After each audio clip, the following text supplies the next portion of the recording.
Welcome to today's show. I'm your host, Reed Stone. Along with me is my co-host, Bob Foley. And our guest today is Tony Hixon. Tony is the co-founder and CEO of Hixon Zurcher Capital Management, a fee-only wealth management firm based in Findlay, Ohio. He's been providing financial advice to his firm's clients since 2003.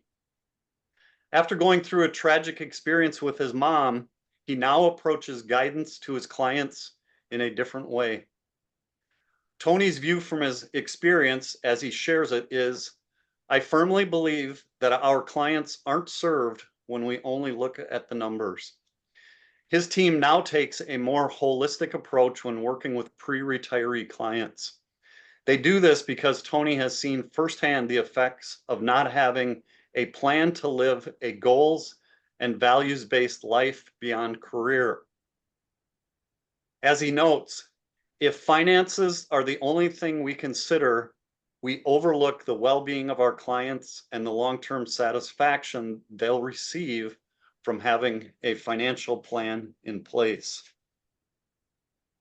I love that those two quotes, but that last one especially, Tony, I think is just it's perfect, and it's something that the financial advice industries should kind of take a little bit more to heart. I think it gets the non-financial side often gets shortchanged in our conversations with clients. So glad to have you with us and sharing your experience on implementing this non-financial side of retirement into your firm and how your firm works with clients and prospects.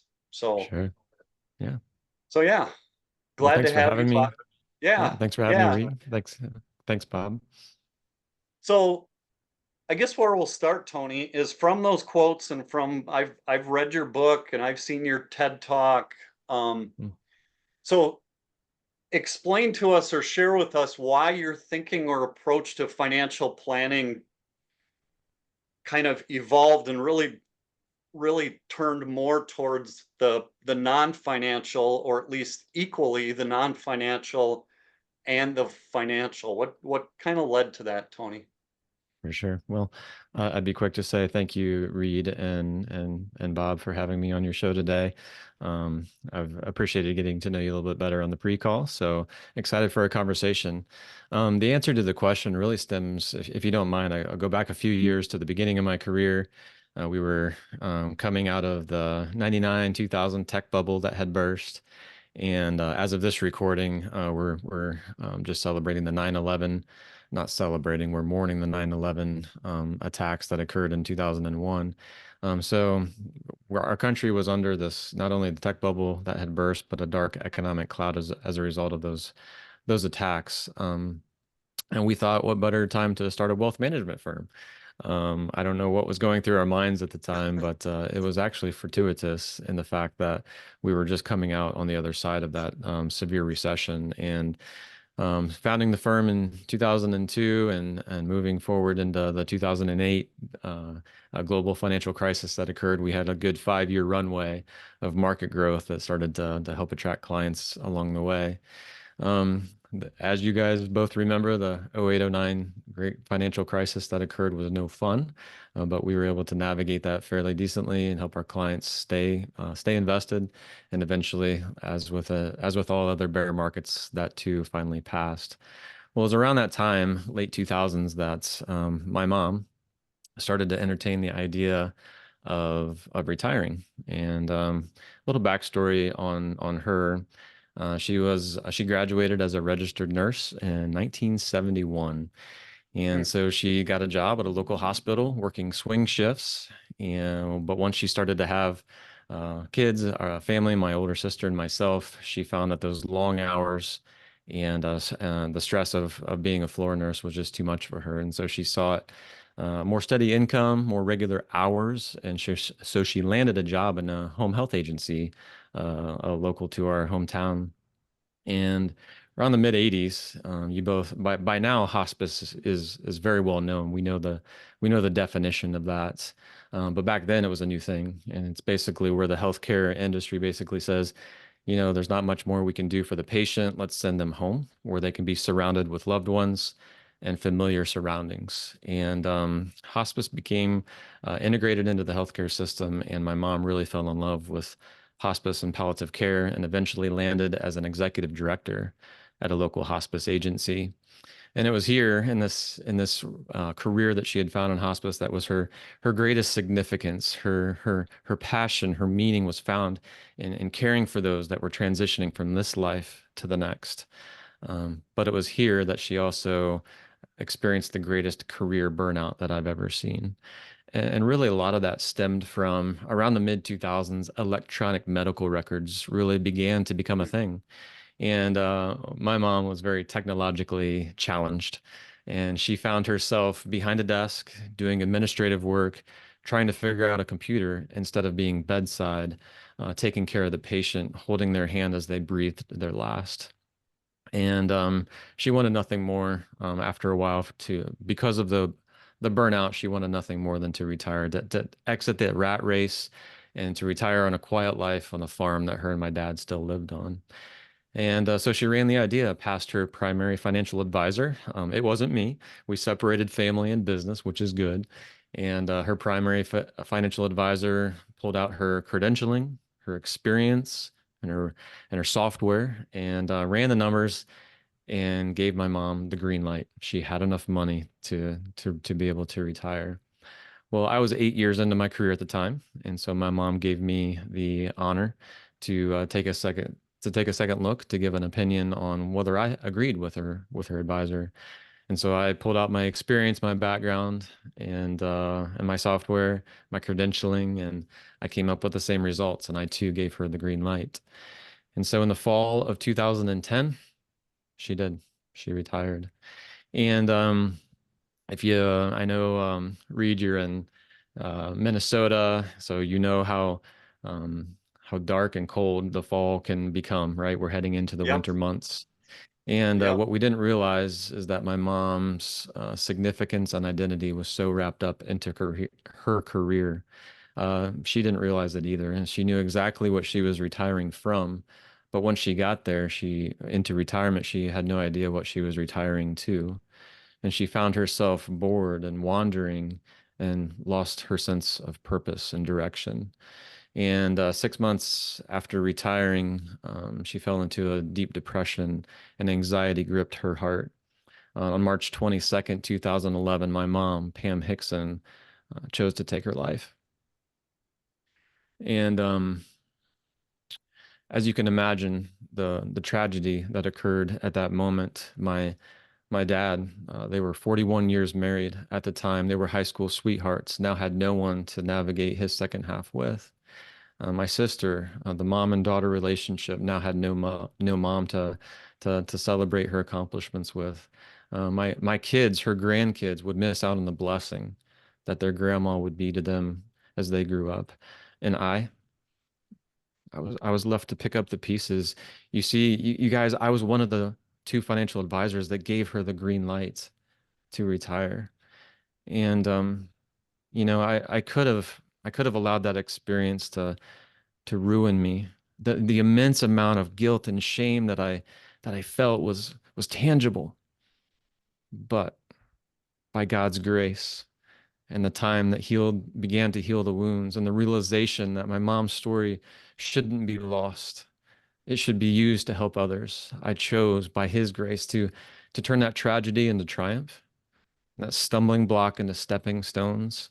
And today I now realize the importance of not only planning for retirement from a financial aspect, not just knowing what we're retiring from, but also planning what we're retiring to, who we're going to be, and what we're going to do to accomplish a successful second half of life. And I get the joy each and every day to not just help steward the wealth that our firm has been able to accomplish through the clients that we serve, but also we're able to help them navigate into a future that's bigger than their past. And it's an honor to do so. So helping them to find a new purpose, how do you integrate that with financial coaching, financial counseling? Yeah, it's a good question, Bob. So, really, what we do at our firm is when we're across the table from a client, obviously we're a wealth management firm. They're here to make sure that they do have enough money. We're very clear that finances matter. But one thing that we're able to once they do retire, we're able to change that conversation just a little bit.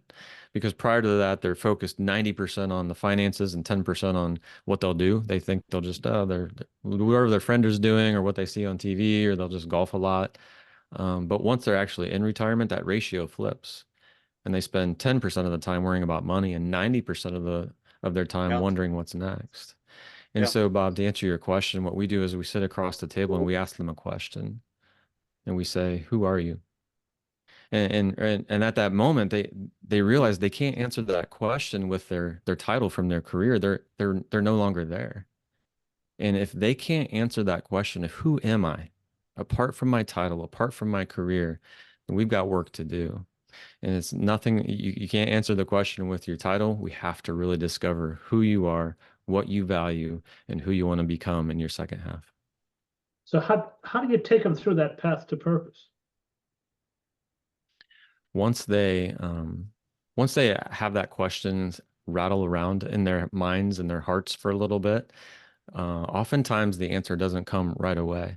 They really have to do the hard work of understanding who they are apart from their career. And so one way that we have actually put an action item to this is we use what we call value cards. So picture a card deck. It's 52 cards, right? We have a 52 card a card deck that has values listed on each one and an explanation of what those values are. And so we hand those cards across the table and we say, all right, listen, on the left, I want you to put all the values that you just don't describe you in any way, shape, or form. But on the right, what I want you to do is put all the ones that, are intriguing to you and you think do describe you. And so they go through that exercise and we say, okay, clear the left side of the table. Let's focus on the ones that you think do. And there's maybe 20 or 30 cards in that pile. And we say, at that point, please get that down to 10. And they look at us like, "Are you kidding me? That this is so hard." And they lay them out before them, and they start to flip cards over, and it becomes this introspective time, either with themselves or with their spouse, as they talk to each other and talk that conversation through about who they are, what they truly value. And once they get to their final 10, they look up at us and they smile, and we say, "Wait, you're not done. Let's get that deck to 5." And they take a deep breath and you're killing me. But it's one of the most important exercises that we do to help them find their purpose. And once they finally get to that 5, they're like, wow, these are the 5 attributes, the 5 values that really excite me, that I want to put 2 feet on the ground every day for the second half of my life to leave a legacy, to make an impact on this world, to continue the skill sets that I've honed in, that I've been able to have for my career, and to continue to bless humanity with those skill sets, with those values that are before me. And it's those 5 values that we're able to start crafting a plan for helping them make a future bigger than their past. So how did you come up with the idea to use a deck of cards? That's really something. The card deck, that is a good question. I love that question. I don't remember where the idea came from, but what I do know is that it's been very valuable as we help really narrow it in on what actually is important to them. It's definitely something that we didn't create, but likely something that one of our team members maybe has seen at some other point in their lives. No, that's great. That's terrific. Reed, I know I you want think to it's ask about I think it's better than a list. We've all seen a list of these things, but when you have the card where it's just the individual word sitting there, I think it's a little bit more powerful for the person to decide, is this the one, instead of just Correct. circling things. So Tony, I wanted to go back to, because I think your story is so powerful. I Mhm. think the topic of depression in retirement is something that, whether we're retirement coaches or financial advisors, we don't talk about enough. Mhm. You Yeah. even have a chapter in your book that's called Understanding Retirement and Depression. Mhm. I came across a study, and this studies from 2022, and it's actually in a medical publication. And it's oftentimes cited in various articles, the very few articles that actually touch on depression and retirement. And the title of the article is Spotlight on the Challenges of Depression Following Retirement and Opportunities for Interventions. Mhm. And I just wanted to read part of the summary from their research and then get any thoughts that you two would have on this. So Sure, yeah, please. they say prevalence of depression among retirees was estimated at 28%. So think of 1 in 4 people, between 1 in 4 people or 1 in 3 people, 28%, substantially higher than that of the overall older adult population. Retirement is a multifaceted event, and they talk about this in terms of timing of retirement, whether retirement was expected or not, and whether it was voluntary. And then they go on to say, and understanding how these various elements intersect with mental health has implications for addressing depression prior to, during, and after the transition. And I see this statistic of 28% talked about again in various articles. And when I see that, and it actually comes from a study again that's focused on healthcare providers, I see that and I go, this is something that financial advisors need to know about, because we oftentimes, all of us, associate with retirement as just being this happy, great time in people's lives.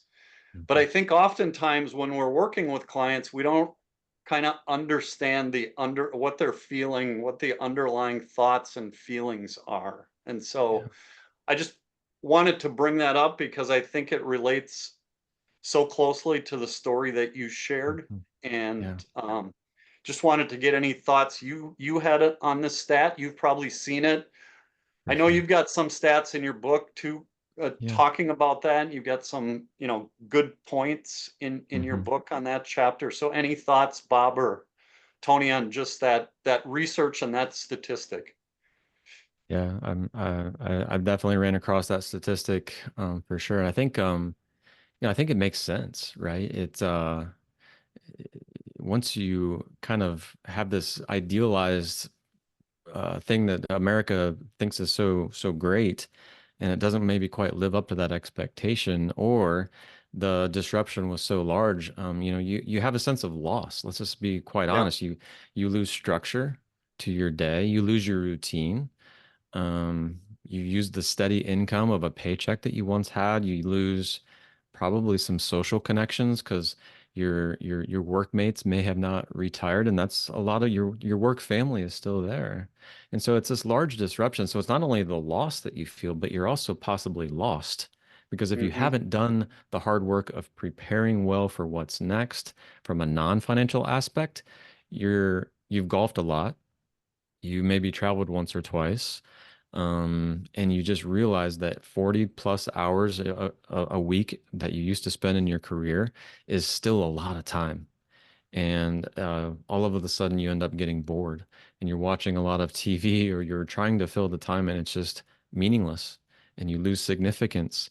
And in its worst case, that depression can lead to where my mom ended up. Hmm. I know not every retiree ends in suicide, but what we're trying to do is just shine the light on this important subject so that those statistics can start to go down. And what Exactly. better place for us to be than across the table from these retirees, warning them, flashing the warning signal, like, hey, we don't want this to happen to you.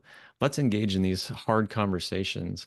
And I Yep. think that financial advisors provide a great service, but it's often incomplete if we don't address the non-financial aspects of retirement as well. Right. So on your website, Tony, so not only do you talk about this, but I know that you put this non-financial planning into action. In fact, on your website, under what we do, you have retirement life coaching listed as one of your services. So Mhm. again, you don't just talk about it, you actually act on it. So Right. what led you to add retirement life coaching as part of your program and actually go out and hire a retirement coach to be on your staff at your Yeah. firm. Not many Yeah. financial advisors do that. I agree. I agree. And then, we're blessed to be able to have the opportunity to have one.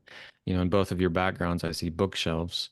And I'm an avid reader as well. And one of my bad habits though is that after I read a book, I stick it back on the bookshelf, and I may not remember the key points of the book. And when I put pen to page, or better known as fingers to keyboard, as I was writing my book, my biggest fear is that a retiree or a person would get done reading it, stick it back on the bookshelf, and never do anything Yeah. about it.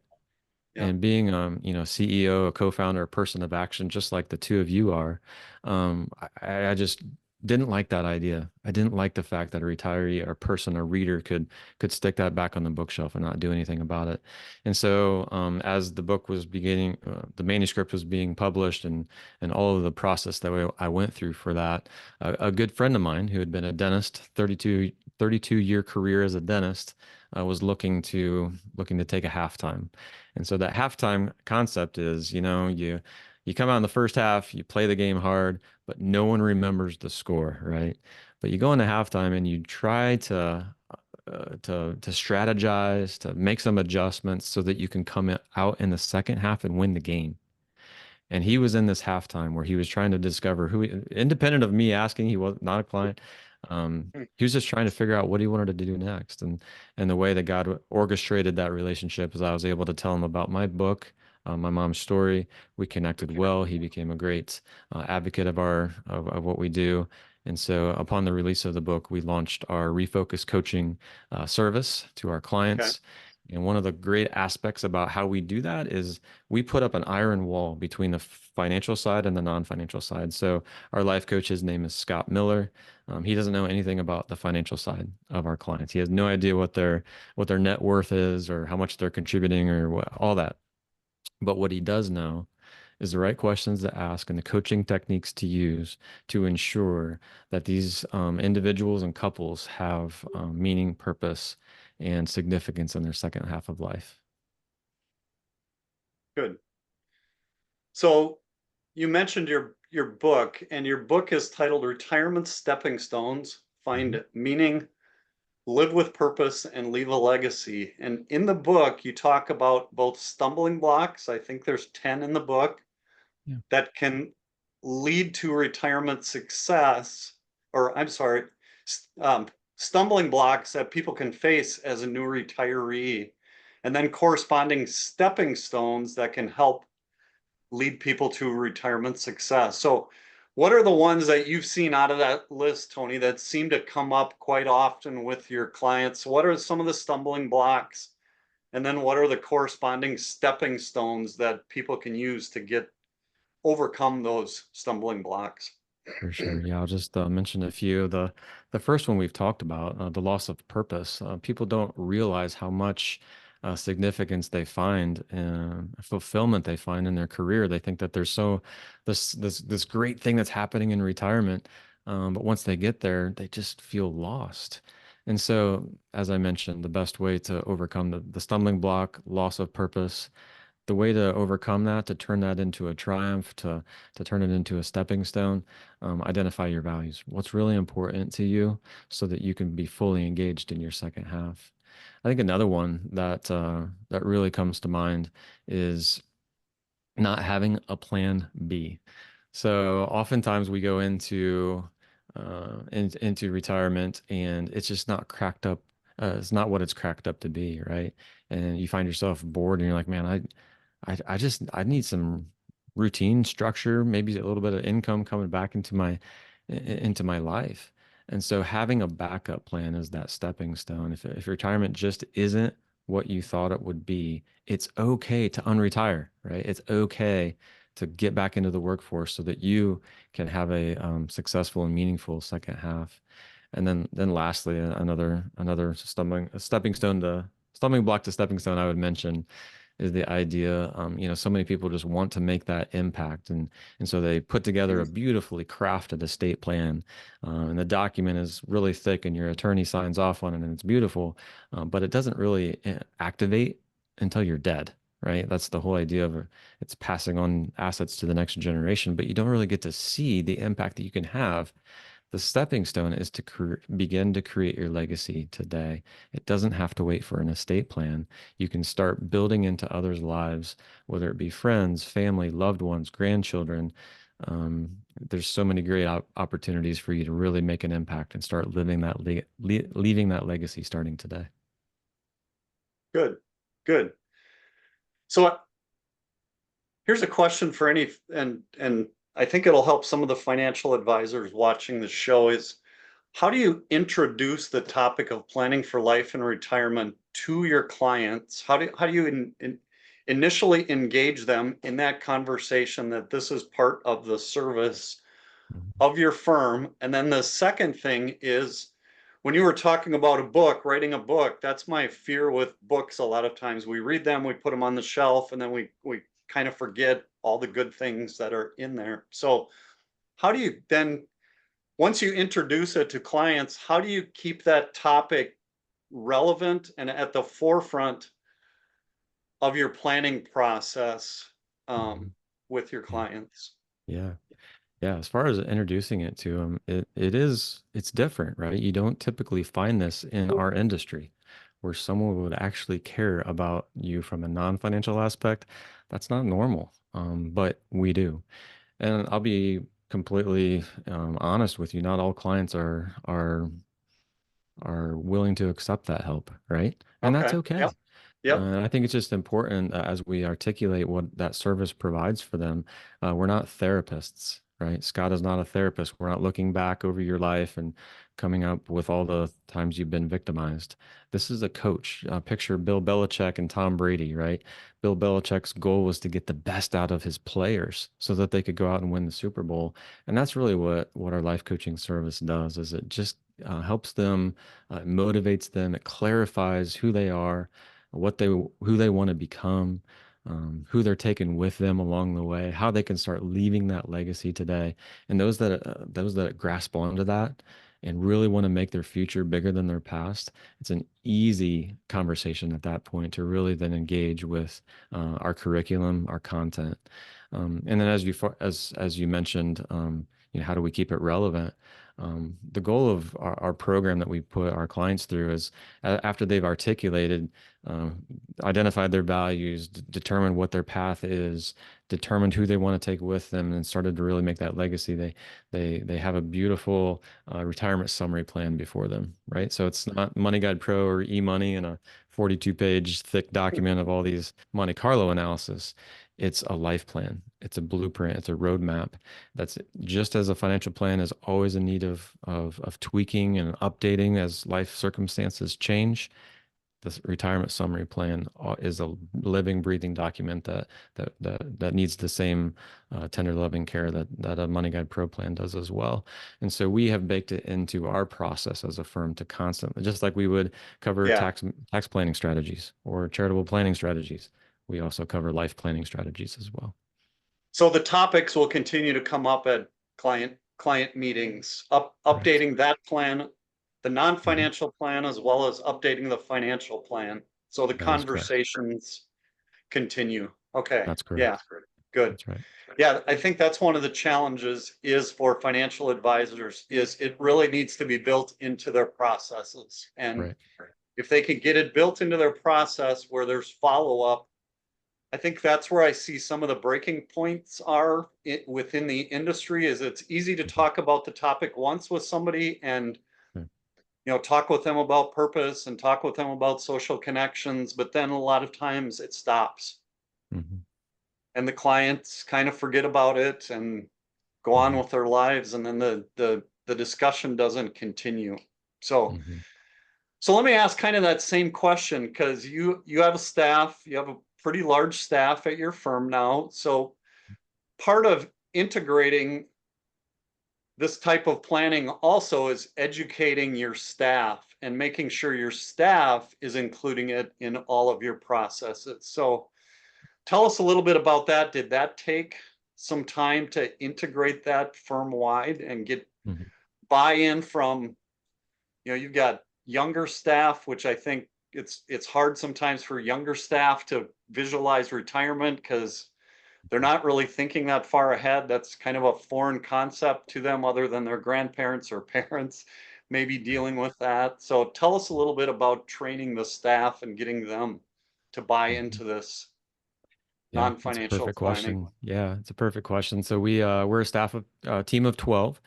Five of us are financial advisor, client-facing advisors.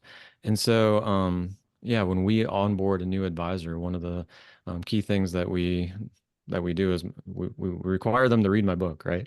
And so Okay. it Yeah. gives them the why. It's a great read for them to understand why we're doing this as a firm. From there, we have them meet with Scott Miller, our life Okay. coach, for him to educate them on the content and the curriculum that he takes a client through.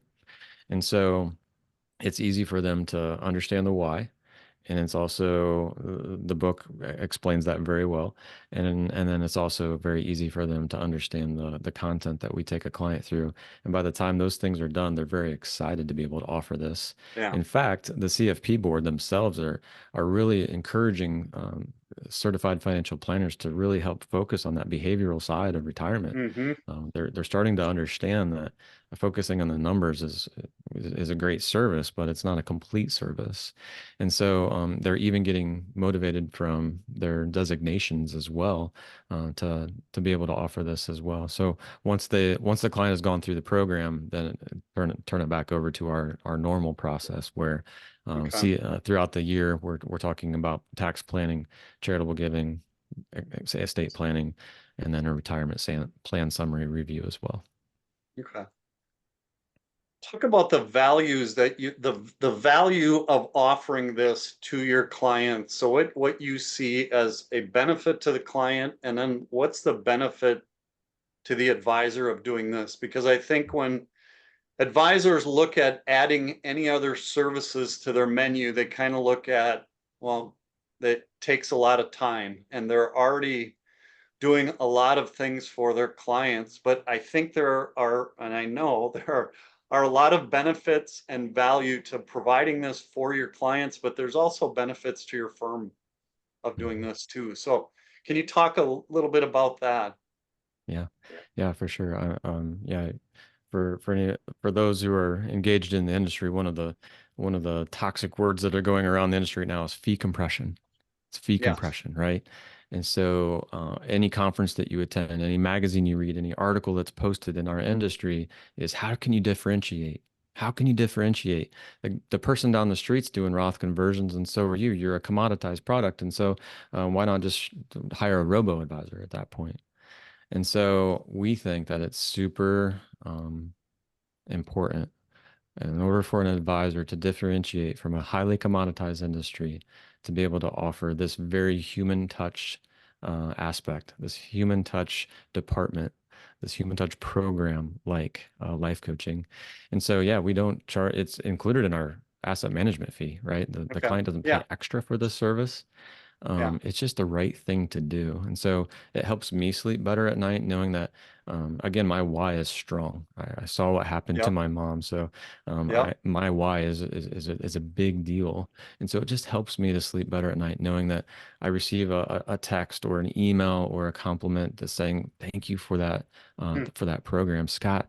I've received more feedback from our clients that Scott's program has changed their lives than anything I've done from a Roth conversion. And Wow. so just the reward, the feeling of reward, the feeling of purpose and meaning that I'm deriving as an advisor for helping our client, it's priceless.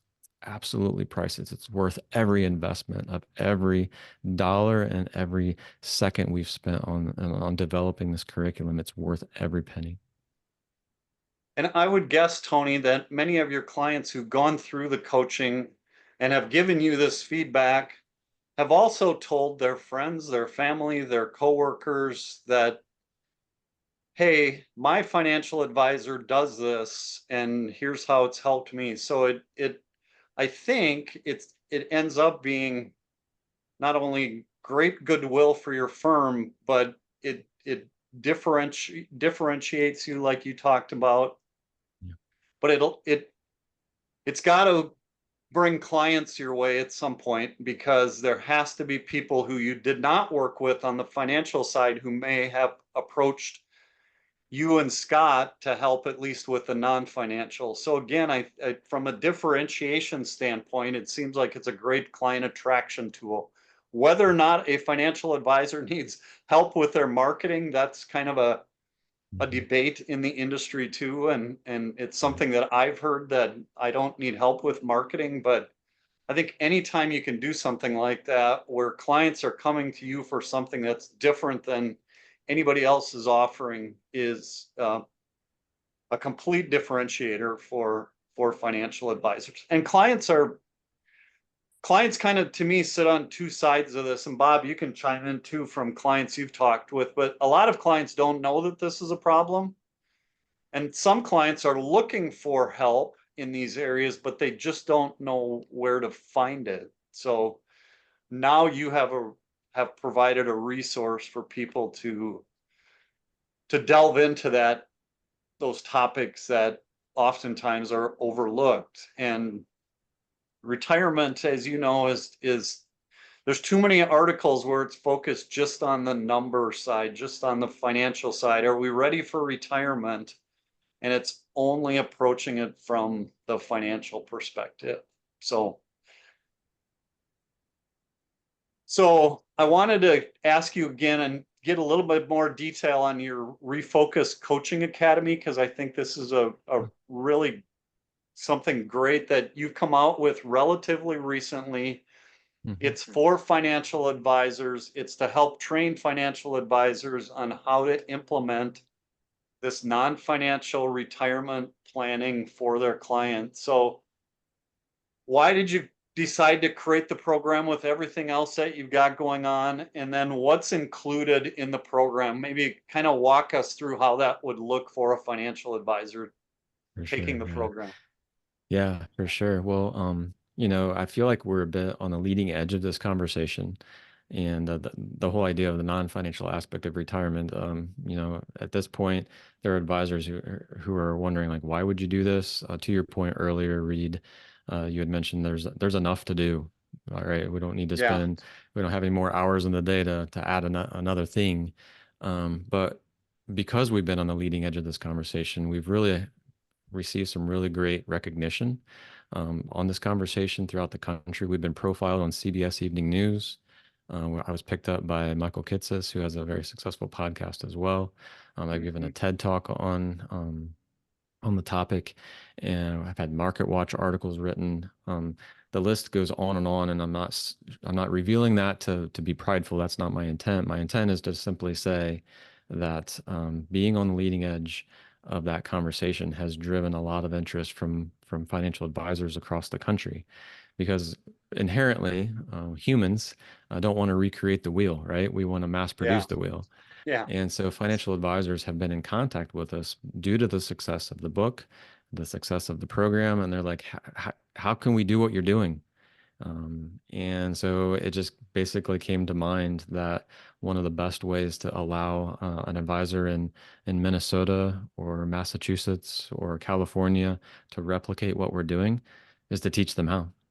And so we put a good investment of time, effort, energy, and expense into making an academy where Scott is the professor, and through over 2 hours of video content, we teach the financial advisor to replicate what we're doing in the advisor's context.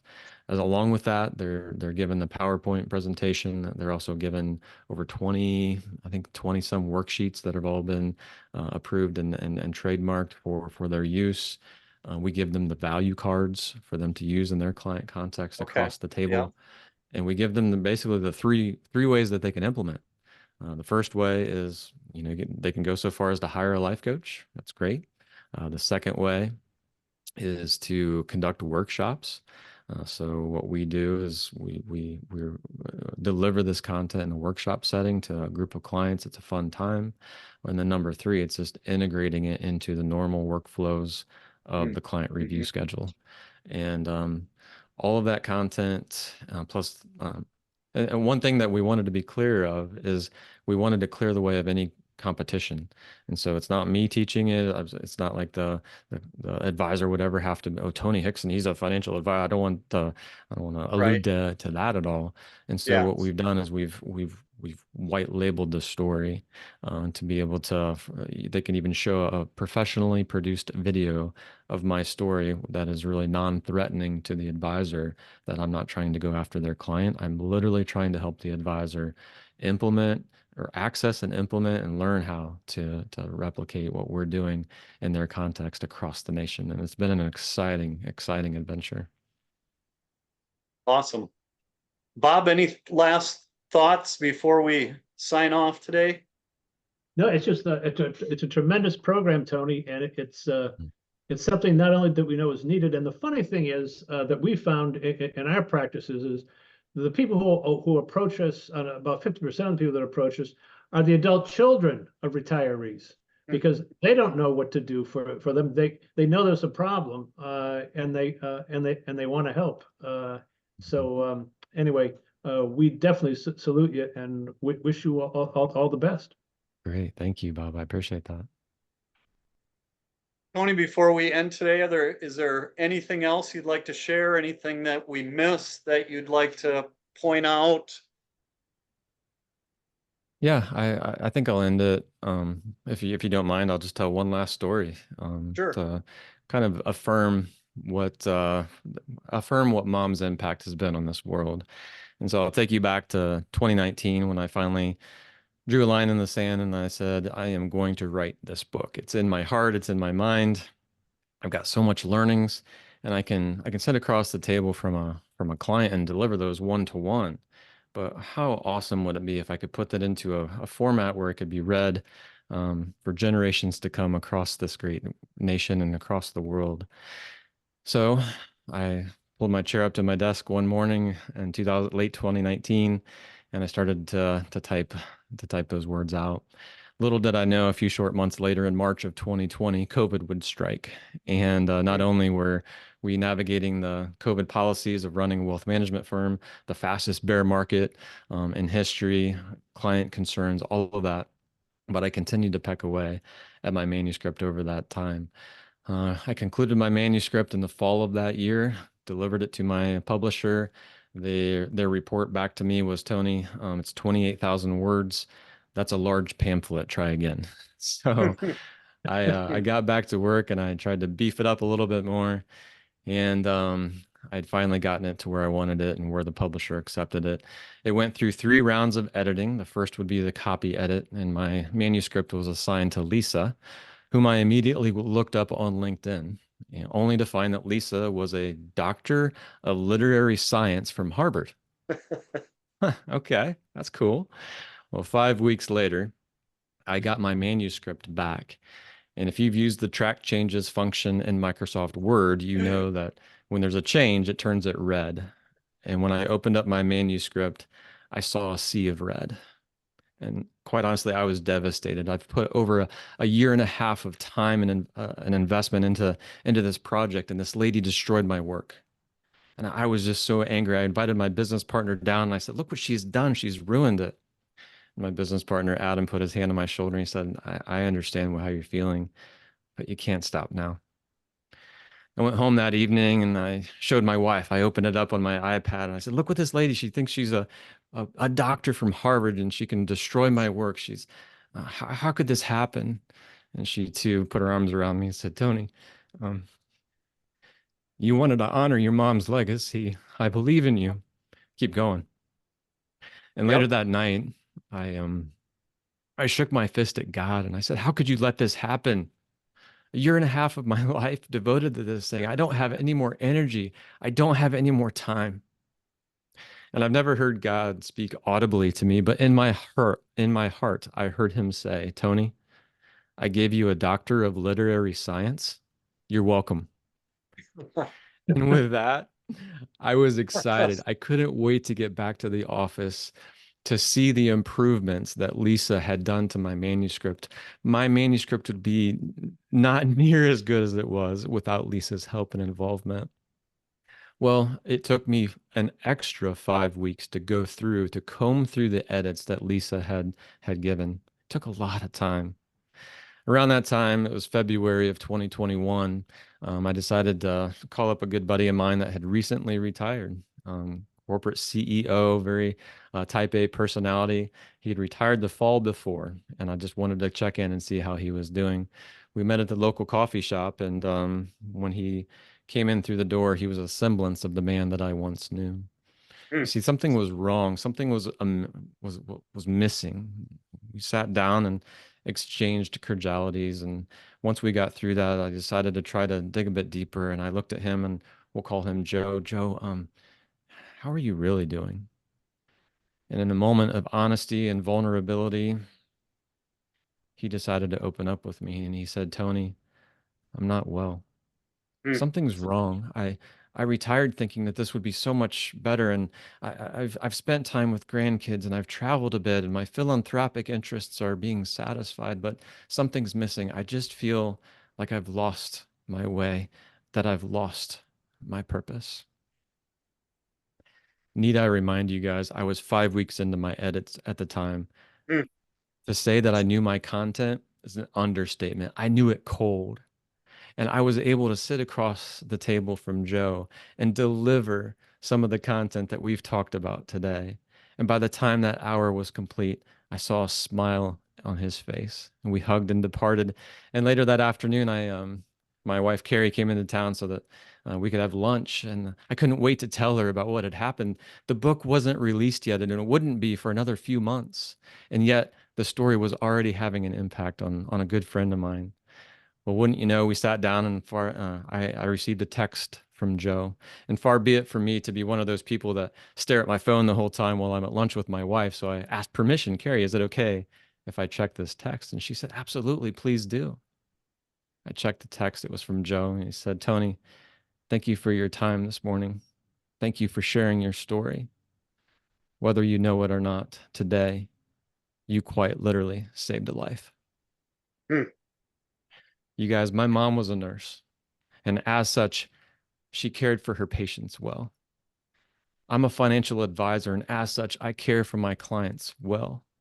And this book and this program and this episode that I'm able to be on, thank you for this opportunity. It allows me to join my purpose with hers as we care for those who have not planned well for retirement, to help prevent them from having the mental health challenges that come from an unplanned retirement, and to help them find meaning, live with purpose, and leave a legacy. You guys, I'm not getting wealthy off this platform. The sales from the proceeds from the sale of this book go to the Pam Hixon Memorial Nursing Scholarship Fund that my wife and I set up at a local university, that goes to a nursing student who displays financial need and good grades. I care about this topic, and I appreciate the opportunity that you have allowed me to have on this episode today. So thank you. Absolutely. Thank you, Tony. I'm going to pull up your contact information here.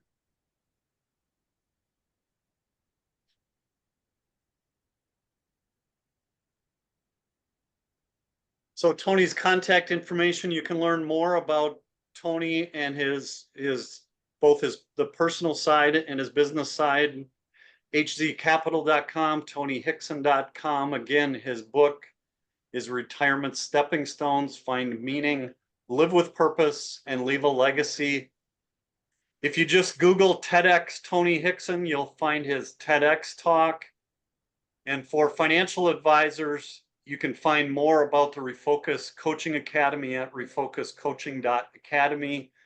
Tony's email and his phone number is here if you'd like to reach out to him to learn more. Thank you again, Tony.